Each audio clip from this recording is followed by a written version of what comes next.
Hello everyone, मेरा नाम है हार्दिक पालरेचा और आज के इस लेक्चर में हम क्लास 10th पॉलिनोमियल्स के कुछ इंपॉर्टेंट क्वेश्चंस करेंगे। उसमें हम कुछ बोर्ड लेवल के क्वेश्चंस भी करेंगे और उसके अलावा भी कुछ ऐसे क्वेश्चंस करेंगे जो कि बोर्ड में आ सकते हैं। तो स्टार्ट करते हैं chapter 2 polynomials.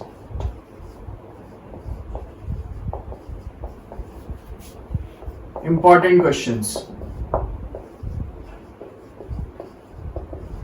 Find the zeros of the quadratic polynomial. आपको एक क्वाड्रेटिक पॉलिनोमियल दिया है और आपको उसके जीरोस फाइंड करने हैं और फिर आपको रिलेशनशिप वेरीफाई करना है between zeros and the coefficient. Question में आपको दिया हुआ है 4x स्क्वायर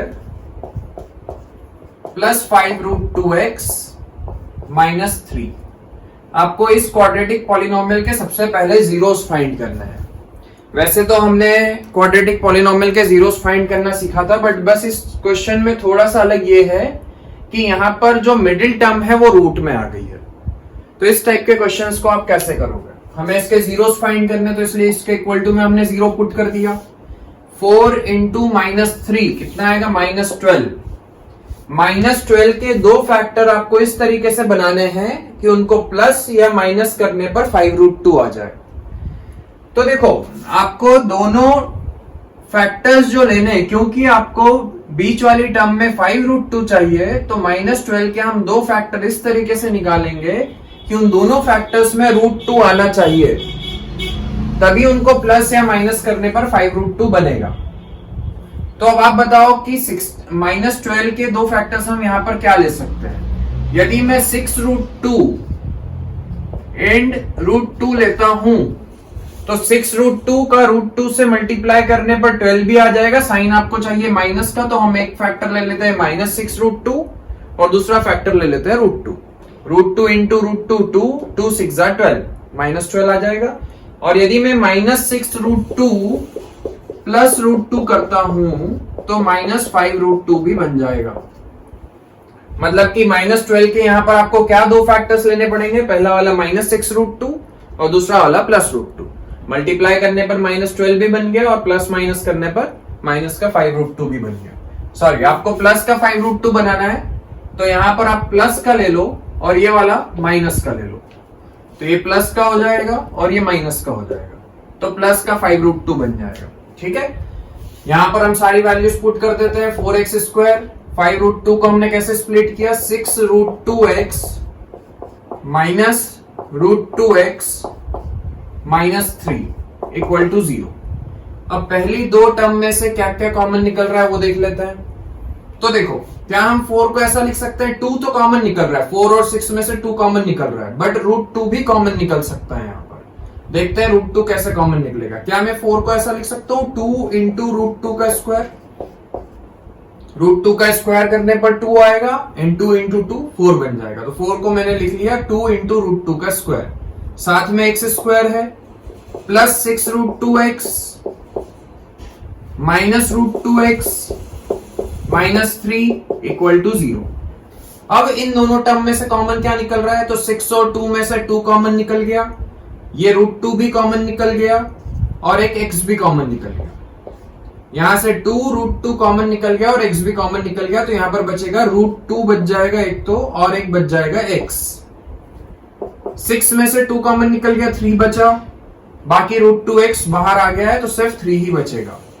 इन दोनों में से कुछ कॉमन निकल रहा है क्या? तो यहां पर माइनस कुछ कॉमन नहीं निकल रहा है, मतलब -1 हमें कॉमन निकालना पड़ेगा। यहां पर माइनस का साइन है, तो यहां पर मैंने माइनस का साइन लगा लिया। कुछ कॉमन नहीं निकल रहा, मतलब 1 कॉमन निकला। जब मैं माइनस का साइन बाहर निकालूंगा कॉमन, तो अंदर के साइन चेंज हो जाएंगे। तो ये √2x रहेगा and this will be +3 equal to 0। तो यहां पर भी √2x + 3 आ गया है, यहां पर भी √2x + 3 आ गया। पूरी दोनों टर्म्स में से √2x + 3 हमने कॉमन निकाल लिया। अंदर क्या बचेगा? 2√2x minus 1 equal to 0। एक बार आपने √2x + 3 इक्वल टू 0 पुट किया तो x की वैल्यू आ जाएगी -3/√2। और एक बार आपने 2√2x -1 इक्वल टू 0 पुट किया तो x की वैल्यू आ जाएगी 1/2√2। तो ये आपके दो जीरोस आ गए। अब आपको रिलेशनशिप वेरीफाई करना है, तो हम पहला रिलेशन वेरीफाई कर लेते हैं। पहला रिलेशन क्या होता है? Alpha plus beta is equal to -b/a। सबसे पहले आप LHS की वैल्यू निकाल लो। LHS मतलब अल्फा प्लस बीटा। अल्फा की जगह पर आ गया -3/√2 प्लस बीटा की वैल्यू कितनी है? 1/2√2। दोनों का एलसीएम ले लेते हैं। √2 और 2√2 का एलसीएम आएगा 2√2। ठीक है, √2 में हम किसका मल्टीप्लाई करें कि 2√2 आ जाए? 2 का तो 2 3 6 हो जाएगा यहां पर, एंड 2√2 का किससे मल्टीप्लाई करें कि 2√2 आ जाए? 1 से, तो यहां पर +1 रहेगा। सॉल्व करने पर आएगा -5/2√2। अब हम RHS की वैल्यू निकाल लेते हैं। RHS में आपका क्या है? -b/a। अच्छा, इस इक्वेशन में a की वैल्यू कितनी है? 4 और b की वैल्यू कितनी है? 5√2। तो माइनस b की जगह पर पुट कर दिया 5√2 अपॉन में 4। इतना समझे? क्या मैं 4 को ऐसा लिख सकता हूं? -5√2 तो न्यूमरेटर में है ही, 4 को मैंने लिखा 2 इंटू √2 का स्क्वायर, क्योंकि √2 का स्क्वायर करने पर 2 आएगा एंड 2 इंटू 2 4 बन जाएगा।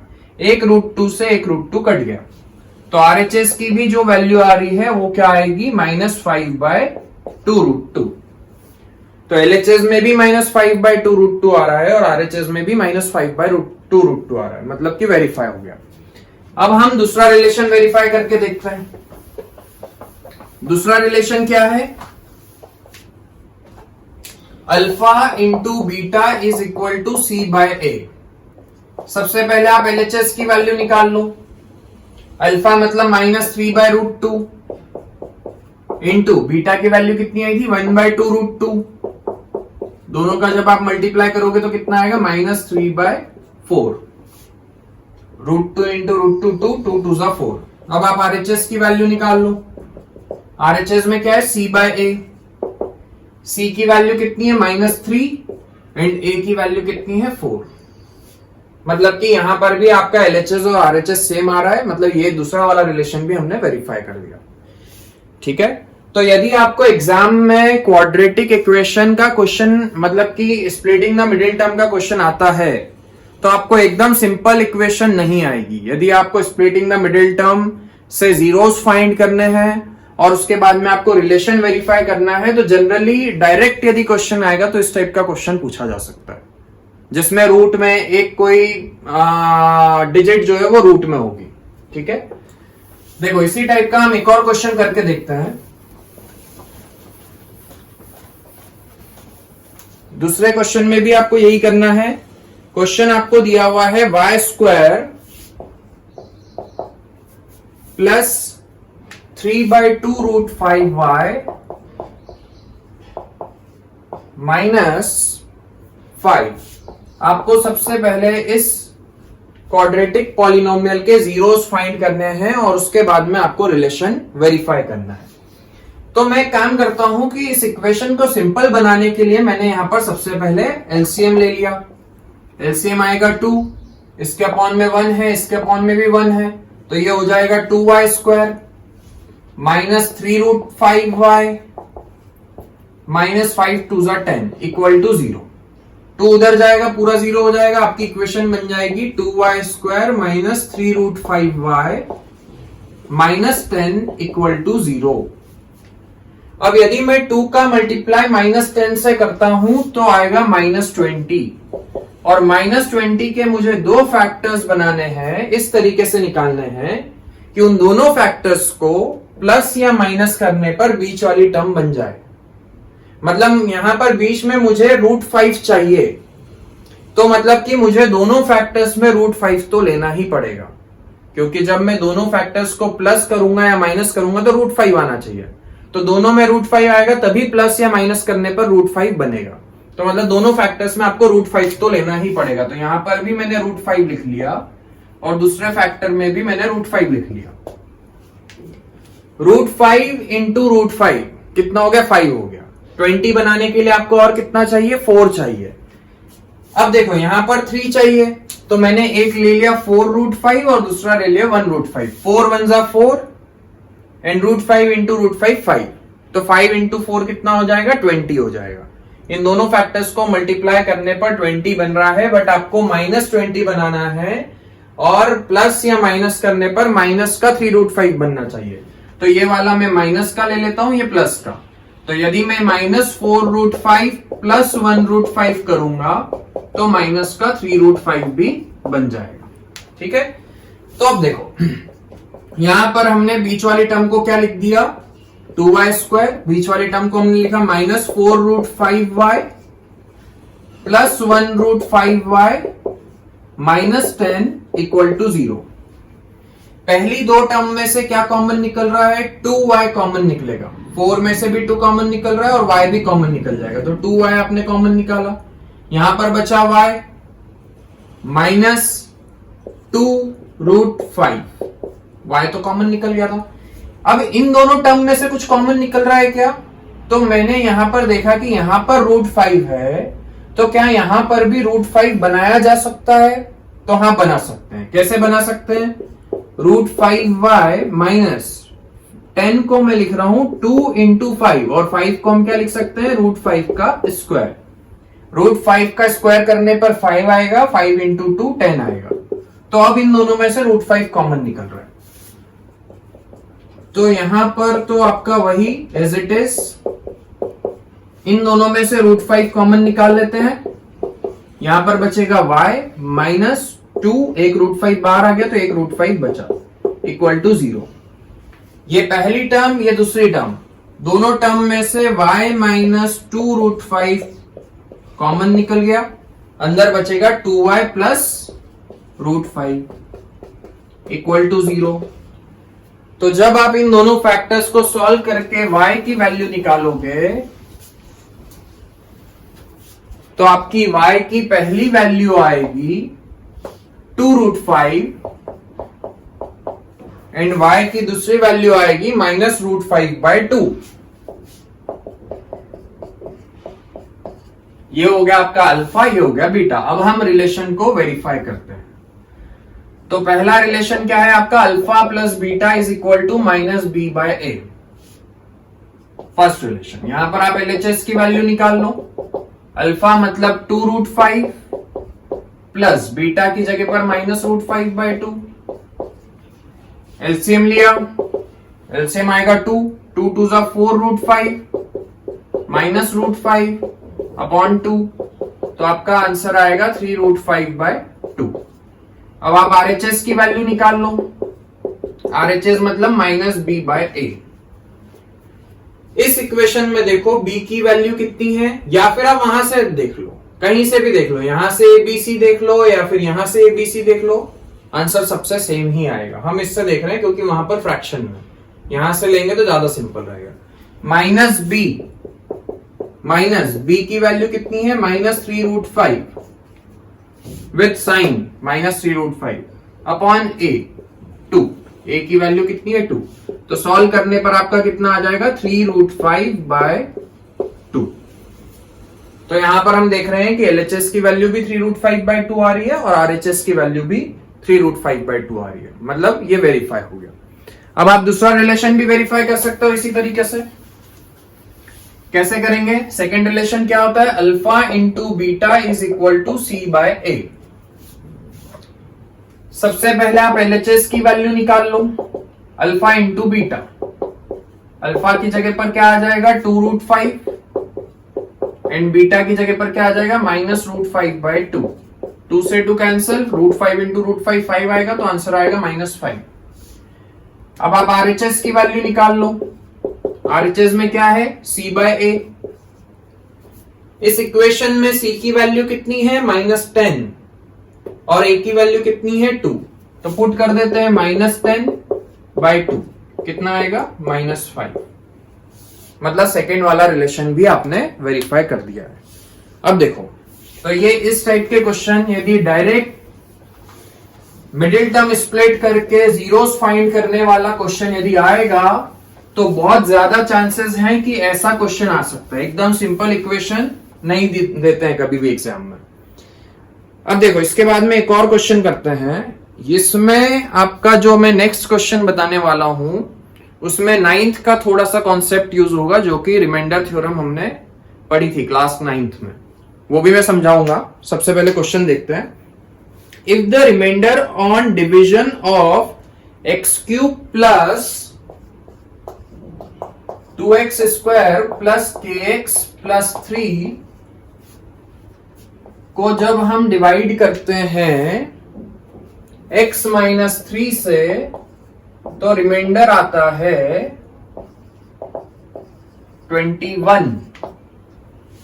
यहां पर आपको यह दिया हुआ है कि जब आप इस पॉलिनोमियल को x माइनस 3 से डिवाइड करते हो तो रिमाइंडर कितना आता है 21। ठीक है, तो आपको यहां पर k की वैल्यू भी फाइंड करनी है, और जब हम इस पॉलिनोमियल को x माइनस 3 से डिवाइड करेंगे तो कोशेंट क्या आएगा वो भी फाइंड करना है। आपको यहां पर फाइंड क्या क्या करना है, फाइंड k एंड कोशेंट। तो आपने पिछले साल क्लास 9th में रिमाइंडर थ्योरम पढ़ी थी कि जब मैं इस पॉलिनोमियल को x माइनस 3 से डिवाइड करूंगा तो मुझे फाइंड करना है कि रिमाइंडर क्या आएगा। तो आपको पूरा पूरा डिवाइड करने की जरूरत नहीं है। हम यहां पर डिवाइड किससे कर रहे हैं, x माइनस 3 से। तो आप एक काम करो, x माइनस 3 के इक्वल में 0 पुट करो, तो x की वैल्यू कितनी आएगी 3। x की वैल्यू 3 आ रही है, तो ये वैल्यू हम इस पॉलिनोमियल में पुट कर देते हैं। तो x इक्वल टू 3 जब आप इस पॉलिनोमियल में पुट करोगे तो आपको जो भी वैल्यू मिलेगी वो किसके इक्वल होगी, रिमाइंडर के इक्वल होगी। मतलब डायरेक्ट इस थ्योरम को हम बोलते हैं रिमाइंडर थ्योरम। मैंने बोला कि इस पॉलिनोमियल को इस पॉलिनोमियल से डिवाइड करने पर रिमाइंडर क्या आएगा, तो आपको पूरा डिवाइड करने की जरूरत नहीं है। आप क्या करोगे, जिससे हम डिवाइड कर रहे हैं x माइनस 3 से डिवाइड कर रहे हैं, तो उसके इक्वल में 0 पुट करो, वहां से x की वैल्यू निकाल दो। x की वैल्यू आई 3, जो भी वैल्यू आ रही है उस वैल्यू को आप इस पॉलिनोमियल में पुट कर दो। पुट करने पर जो भी रिजल्ट आएगा वो क्या होगा, रिमाइंडर होगा। तो हम वैसे ही यहां पर रिमाइंडर निकाल देते हैं। मैंने क्या किया, x की वैल्यू 3 यहां पर पुट करी, तो 3 पुट करने पर क्या आएगा, 3 का क्यूब प्लस 2 इंटू 3 का square plus k into 3 plus 3, तो ये आ गया आपका रिमाइंडर। बट उसने क्वेश्चन में दिया हुआ है कि जब हम x माइनस 3 से डिवाइड करते हैं तो रिमाइंडर क्या आएगा 21।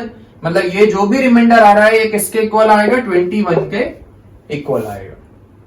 तो अब हम इस इक्वेशन को सॉल्व कर लेते हैं। 3 3 9 3 27, 3 3 9 2 18 plus 3k plus 3 equal to 21। तो इन सबको प्लस कर लेते हैं। ये कितना आएगा, 35 प्लस 10 45 प्लस 3 48। तो 3k is equal to 21 minus 48।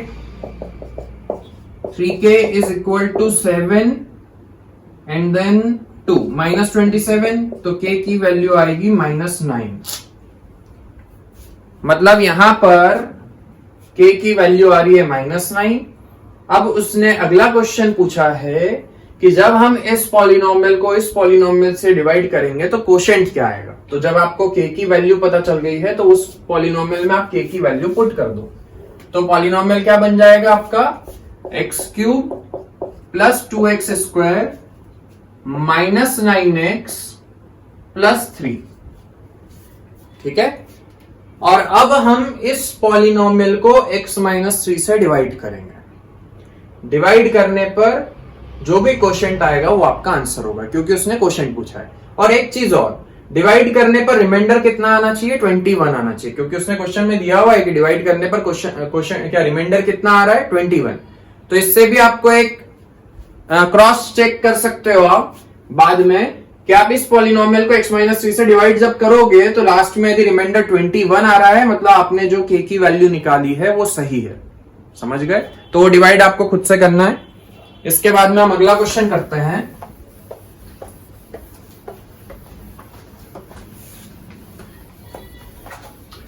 देखो अगले क्वेश्चन में आपको दिया हुआ है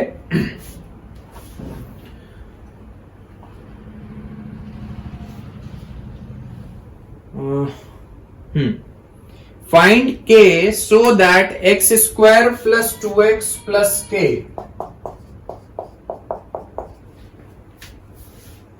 is a factor of 2x to the power 4 is a factor of 2x to the power 4 plus x cube minus 14x square plus 5x plus 6। यहां पर आपको क्वेश्चन में ये दिया हुआ है कि ये वाला पॉलिनोमियल उस पॉलिनोमियल का फैक्टर है। तो यदि पहला वाला पॉलिनोमियल दूसरे वाले पॉलिनोमियल का फैक्टर है तो आपको k की वैल्यू फाइंड करनी है। तो मतलब यदि ये वाला पॉलिनोमियल इस पॉलिनोमियल का फैक्टर होगा तो जब मैं इस पॉलिनोमियल को इससे डिवाइड करूंगा तो पूरा पूरा डिवाइड हो जाएगा, मतलब रिमाइंडर कितना आएगा 0। ठीक है, क्वेश्चन में उसने ये नहीं बताया बट ये हमें पता है कि यदि पहला वाला पॉलिनोमियल उसका फैक्टर है तो रिमाइंडर विल बी 0। ये हमें पता चल गया। हम एक काम करते हैं कि इस पूरे पॉलिनोमियल को इससे डिवाइड कर लेते हैं और रिमाइंडर निकालते हैं, और जो भी रिमाइंडर आएगा उसके इक्वल टू में हम क्या पुट कर देंगे 0।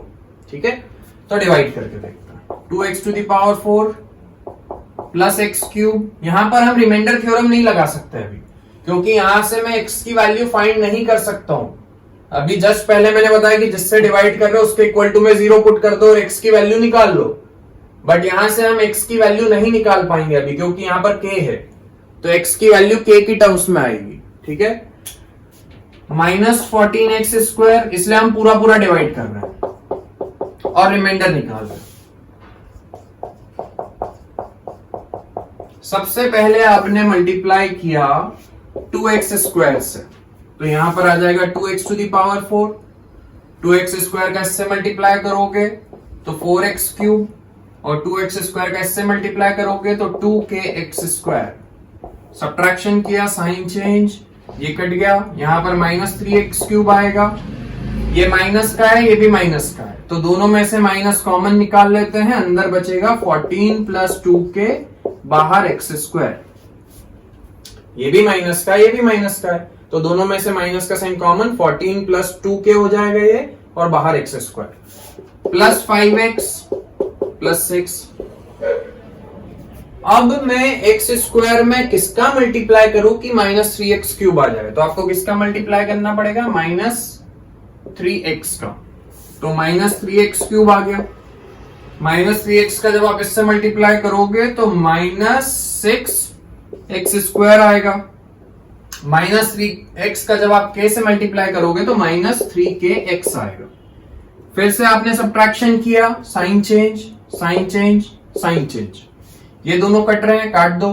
ये माइनस का है और ये प्लस का है। अब इसको हम थोड़ा इधर साइड में सॉल्व कर लेते हैं। एक्स स्क्वायर तो कॉमन निकल गया, ये माइनस का है तो माइनस 14, माइनस का साइन अंदर जाएगा तो माइनस 2k प्लस 6, और बाहर है पूरे के एक्स स्क्वायर। ठीक है, यहां से आपको क्या मिल रहा है, माइनस 8 माइनस 2k बाहर एक्स स्क्वायर, या फिर मैं इसको ऐसा भी लिख सकता हूं, माइनस 2k प्लस 8 बाहर एक्स स्क्वायर। माइनस का साइन कॉमन निकाल लिया तो ये भी प्लस का हो गया, ये भी प्लस का हो गया, तो मैं यहां पर लिख रहा हूं minus 2k plus 8 x square.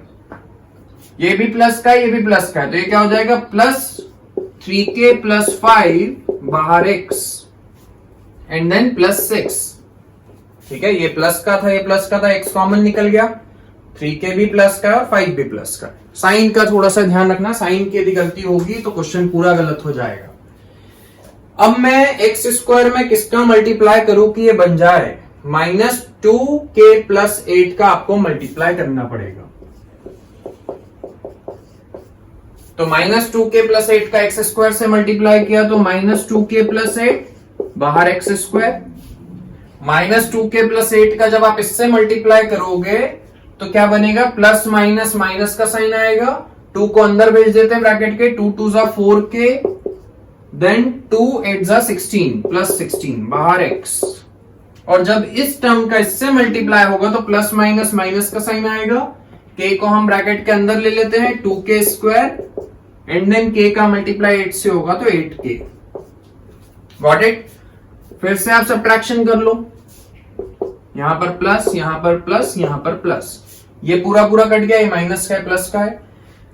यहां पर यदि हम देखें तो आपकी ये भी टर्म प्लस की है और ये भी टर्म प्लस की है, तो इन दोनों को प्लस करके देख लेते हैं। 4 + 3 7 के, 16 + 5 21, बाहर x, and this is positive and this is also positive, तो ये दोनों भी प्लस हो जाएंगे, तो प्लस 2k² + 8k + 6। ठीक है, तो ये हमारा रिमाइंडर आ रहा है। पर उसने बोला था कि यदि ये फैक्टर है उसका तो रिमाइंडर कितना आएगा? 0 आएगा। आपको क्वेश्चन में दिया हुआ है कि ये वाला पॉलिनोमियल उसका फैक्टर है, मतलब डिवाइड करने पर रिमाइंडर किसके इक्वल आना था? 0 के। मतलब ये पूरी वैल्यू किसके इक्वल हो जाएगी? 0 के इक्वल हो जाएगी। तो हम इस पूरे के इक्वल में 0 पुट कर लेते हैं, तो हमें k की वैल्यू मिल जाएगी। तो देखो मैंने क्या किया, 7k + 21 x is plus 2k² + 8k + 6 = 0। ये पूरा यदि 0 के इक्वल है तो कैसे होगा? या तो ये 0 होगा, मतलब ये भी 0 होगा और ये भी 0 होगा। x की वैल्यू 0 नहीं हो सकती है यहां पर, क्योंकि यदि x 0 के इक्वल हो गया, यदि x 0 के इक्वल हो गया तो फिर तो ये क्वाड्रेटिक, ये पॉलिनोमियल बचेगा ही नहीं, ये वाला पॉलिनोमियल भी नहीं बचेगा। मतलब x 0 नहीं हो सकता। मतलब ये पूरा 0 कब होगा? जब ये भी 0 होगा और ये भी 0 होगा, दोनों 0 होंगे। तो पहला केस हो गया 7k + 21 = 0, एंड और नहीं, दोनों 0 होंगे, तो ये भी 0 और ये भी 0। तो देख लेते हैं कि दोनों का कॉमन आंसर क्या आ रहा है। यहां से k की वैल्यू आ रही है -3, और जब आप इसको सॉल्व करोगे तो यहां से 2 कॉमन निकाल लेते हैं। k² + 4k + 3 = 0। 3 के 2 फैक्टर्स, 3k + k = 0। 3 और 1 फैक्टर आए तो 3k + k लिख दिया यहां पर, k common, k + 3 + 1 common, k + 3 = 0। यहां से k की वैल्यू एक -3 आ रही है और दूसरी आ रही है -1। दोनों का कॉमन रिजल्ट क्या आ रहा है? k = -3 यहां से भी आ रहा है, k = -3 यहां से भी आ रहा है। मतलब k का फाइनल आंसर क्या होगा? -3। जब k की वैल्यू -3 के इक्वल होगी तो ये वाला पॉलिनोमियल उस पॉलिनोमियल का फैक्टर होगा। ठीक है, तो ऐसे क्वेश्चन भी एग्जाम में आते हैं। अब देखो एक और क्वेश्चन करते हैं।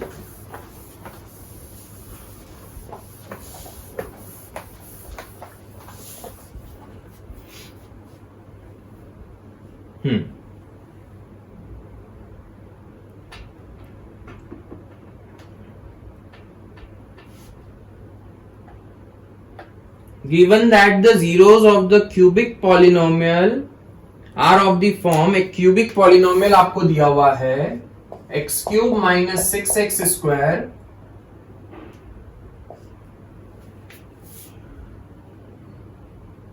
+ 3x + 10, और उसने बोला है कि इस क्यूबिक पॉलिनोमियल के जो भी जीरोस होंगे वो किस फॉर्म में है? पहला वाला a है, दूसरा वाला a + b है, और तीसरा वाला a + 2b है। तो आपको यहां पर a और b की वैल्यूज फाइंड करनी है और इस क्यूबिक पॉलिनोमियल के जीरोस भी फाइंड करने हैं। उसने दिया है कि इस क्यूबिक पॉलिनोमियल के 3 जीरोस होंगे, 3 जीरोस होंगे क्योंकि क्यूबिक है, डिग्री 3 है तो 3 जीरोस होंगे, जिसमें से पहला जीरो उसने a बोला है, दूसरे वाले को a + b बोला है और तीसरे वाले को a + 2b बोला है। तो आपको a और b की वैल्यू फाइंड करनी है। तो देखो इस टाइप के क्वेश्चन में आपको क्या करना है कि हमें पता है कि क्यूबिक पॉलिनोमियल के जो 3 जीरोस होते हैं, अल्फा, बीटा और गामा, तो इन तीनों जीरोस का सम क्या होता है? Alpha + beta + gamma = -b/a। मैं इस रिलेशन में अल्फा मतलब पहला वाला जीरो a, तो अल्फा की जगह पर a पुट कर दिया, प्लस बीटा की जगह पर a + b ले लेते हैं, और गामा की जगह पर a + 2b ले लेते हैं, equal to minus of b, मतलब b की वैल्यू यहां पर क्या है? -6 अपॉन a की वैल्यू कितनी है? 1। तो यहां से आपको फर्स्ट इक्वेशन मिल जाएगी 3a + 3b = 6 3 कॉमन निकाला तो a plus b is equal to 2। This is your first equation. ठीक है, अब एक और रिलेशन हमारे पास में, वैसे तो 3 रिलेशन होते हैं बट ये वाला रिलेशन भी है, ये इजी है। Alpha plus beta, alpha into beta into gamma is equal to minus B by A. एक और रिलेशन होता है sum of product, alpha beta plus beta gamma plus alpha gamma equal to C by, पर वो थोड़ा सा ज्यादा लेंदी हो जाएगा, इसीलिए मैंने लास्ट वाला रिलेशन ले लिया, क्योंकि इसमें वैल्यूज पुट करूंगा तो ज्यादा सिंपल इक्वेशन बन जाएगी, जल्दी भी बन जाएगी। तो यहां पर अल्फा की वैल्यू आप a ले लो, बीटा की a plus b and gamma की a plus 2b is equal to minus d, minus of 10, d की वैल्यू 10 है अपॉन a की वैल्यू 1 है। ठीक है, अब देखो मैं एक काम करता हूं कि पहली इक्वेशन से a की वैल्यू निकाल लेता हूं। a की वैल्यू कितनी आएगी, 2 माइनस बी, और ये जो a की वैल्यू है ये हम इस इक्वेशन में पुट कर देते हैं। तो क्या हो जाएगा, a की जगह पर 2 माइनस बी पुट किया, देन a की जगह पर 2 माइनस बी प्लस बी, और इस a की जगह पर भी 2 minus b plus 2b equal to minus 10। तो ये क्या हो जाएगा, 2 माइनस बी, b से b कैंसिल हो गया, इंटू 2, यहां पर हो जाएगा 2 plus b equal to minus 10। a minus b, a plus b की इसमें आइडेंटिटी लगा देते हैं, इस 2 को आगे लिख लो, a का स्क्वायर माइनस बी का स्क्वायर इक्वल टू माइनस 10। यहां पर कर रहा हूं, उसके बाद में 2 को उधर, सॉरी माइनस 10 है, 2 को उधर भेजा माइनस 5 हो जाएगा, तो 4 minus b square is equal to minus 5, तो b square is equal to 9 आएगा, माइनस 5 इधर आ गया, बी स्क्वायर उधर चला गया, तो b की वैल्यू आएगी यहां से प्लस माइनस 3 रूट 9। रूट 9 जब भी रूट से कोई भी वैल्यू बाहर आती है तो उसके बाहर प्लस माइनस का साइन आता है, तो b की वैल्यू आ गई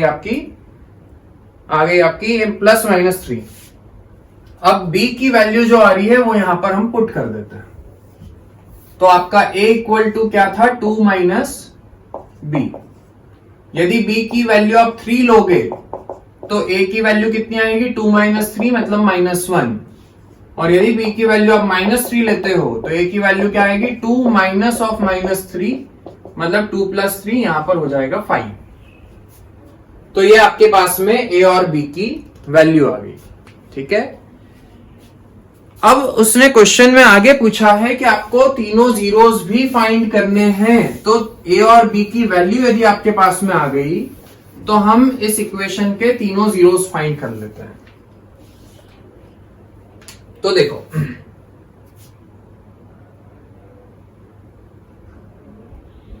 a की वैल्यू आ रही थी आपके पास में -1 और b की वैल्यू आ रही थी 3। एक केस तो ये है, तो यहां से हम a प्लस बी, पहला जीरो आपका क्या था a, दूसरा जीरो क्या था a प्लस बी, और तीसरा जीरो क्या था a plus 2b। Values put करते हैं, ये -1, ये क्या हो जाएगा -1 प्लस 3 2, और ये क्या हो जाएगा -1 प्लस 6 कितना आएगा 5। या फिर ये कब का केस हो गया, जब a की वैल्यू -1 है और b की वैल्यू 3 है। या फिर आपके पास में एक और रिजल्ट आया था कि जब आप a की वैल्यू, जब आप b की वैल्यू -3 लेते हो तो a की कितनी आ रही थी 5, मतलब a की वैल्यू 5 है और b की -3। तो हम निकाल लेते हैं, अल्फा मतलब a, पहला वाला जीरो आएगा 5, बीटा मतलब a प्लस बी, तो 5 माइनस 3 2 आएगा, और गामा मतलब a प्लस 2b। यहां पर वैल्यूज आप पुट करोगे तो 5 माइनस 6 -1, तो यहां से भी तीनों जीरोस -1 2 एंड 5 ही आ रहे हैं, और वहां से भी -1 2 एंड 5 ही आ रहे हैं। मतलब a और b की कुछ भी वैल्यूज हो, तीनों जीरोस जो है वो पहले केस में भी वही आ रहे हैं और दूसरे केस में भी वही आ रहे हैं। ठीक है, अब देखो अगला question,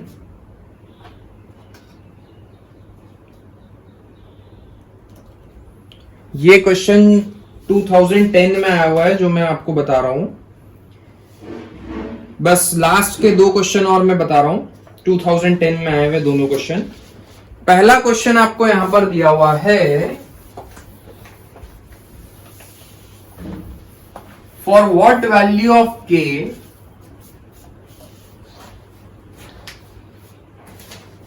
-2 is the zero of the polynomial 3x square plus 4x plus 2k. If -2 is zero of the polynomial, then find the value of k. बहुत ही सिंपल क्वेश्चन है। उसने दिया हुआ है कि -2 इस पॉलिनोमियल का जीरो है। यदि -2 इस पॉलिनोमियल का जीरो है तो मैं यहां पर x की जगह पर -2 पुट कर सकता हूं, और -2 पुट करने पर पूरे पॉलिनोमियल की वैल्यू किसके इक्वल आएगी? 0 के। तो मैंने क्या किया, x इक्वल टू -2 इस पॉलिनोमियल में पुट कर दिया। 3 इंटू -2 का whole square plus 4 into -2 plus 2k। तो ये पूरी वैल्यू किसके इक्वल आएगी? 0 के। -2 का square 4, 4 into 3 12, -8 plus 2k equal to 0, 4 plus 2k equal to 0। तो यहां से आपकी k की वैल्यू आ जाएगी -2। ठीक है। अब देखो एक और question, last question, for a quadratic polynomial. यहां पर आपको क्या दिया हुआ है कि किसी क्वाड्रेटिक पॉलिनोमियल के जीरोस का सम √2 है और जीरोस का प्रोडक्ट -3/2 है, और आपको यहां पर क्वाड्रेटिक पॉलिनोमियल फाइंड करना है। क्वाड्रेटिक पॉलिनोमियल क्या होगा? ax² plus bx plus c, और आपको इस क्वाड्रेटिक पॉलिनोमियल के जीरोस का सम और जीरोस का प्रोडक्ट दिया हुआ है। तो मुझे यदि क्वाड्रेटिक पॉलिनोमियल फाइंड करना है तो मुझे a, b और c की वैल्यू फाइंड करनी है। यदि a, b, c पता चल गया तो क्वाड्रेटिक पॉलिनोमियल आपका बन जाएगा। अब अल्फा प्लस बीटा किसके इक्वल होता है? -b/ak, मतलब √2 किसके इक्वल हो गया? -b/ak। और अल्फा इंटू बीटा किसके इक्वल होता है? c/ak, तो √3/2 किसके इक्वल हो गया? c/ak। यदि मैं पहली वाली इक्वेशन से a की वैल्यू देखूं तो a की वैल्यू यहां से 1 आ रही है। यदि हम इन दोनों को कंपेयर करते हैं तो a इज इक्वल टू 1 आ रहा है, और दूसरी इक्वेशन से a की वैल्यू निकालोगे तो 2 आ रही है। मतलब अभी दोनों इक्वेशन से a की वैल्यू सेम नहीं आ रही है। मुझे कुछ ऐसा करना पड़ेगा कि पहली वाली इक्वेशन से भी a की वैल्यू वही आए जो दूसरी वाली से आ रही है। तो मैंने यहां पर ऊपर नीचे 2 का मल्टीप्लाई कर दिया। तो अब यहां से a की वैल्यू कितनी आ रही है? 2 इंटू 1 2, 2 इंटू 1 2 आ रहा है नीचे, मतलब a की वैल्यू किसके इक्वल आ रही है? 2 के। और यहां से भी a की वैल्यू किसके इक्वल आ रही है? 2 के। मतलब a की वैल्यू कितनी हो गई? 2। -b किसके इक्वल है? 2√2 के। -b इज इक्वल टू 2√2, तो b की वैल्यू क्या हो जाएगी? -2√2। एंड देन c किसके इक्वल है? -√3 के, तो c की वैल्यू हो गई -√3। ये a b c की वैल्यू आप वहां पर पुट कर दो, तो पॉलिनोमियल आपको मिलेगा 2x² -2√2x प्लस c की वैल्यू है -√3। तो ये आपका एक पॉलिनोमियल बन गया है जिसके जीरोस का सम कितना दिया हुआ था? √2, और जीरोस का प्रोडक्ट कितना दिया हुआ था? -3/2। ठीक है। तो इस तरीके से आपको यदि जीरोस का सम और जीरोस का प्रोडक्ट दिया हुआ है तो आप पॉलिनोमियल फाइंड कर सकते हो। तो ये आपके कुछ इंपॉर्टेंट क्वेश्चंस थे। इस टाइप के क्वेश्चंस बोर्ड में आए भी हैं और आ भी सकते हैं, तो आपको ये सारे क्वेश्चंस की अच्छे से प्रैक्टिस करनी है। इसके बाद में हम अगला चैप्टर स्टार्ट करेंगे, पेयर ऑफ लीनियर इक्वेशन। तब तक के लिए all the best, thank you.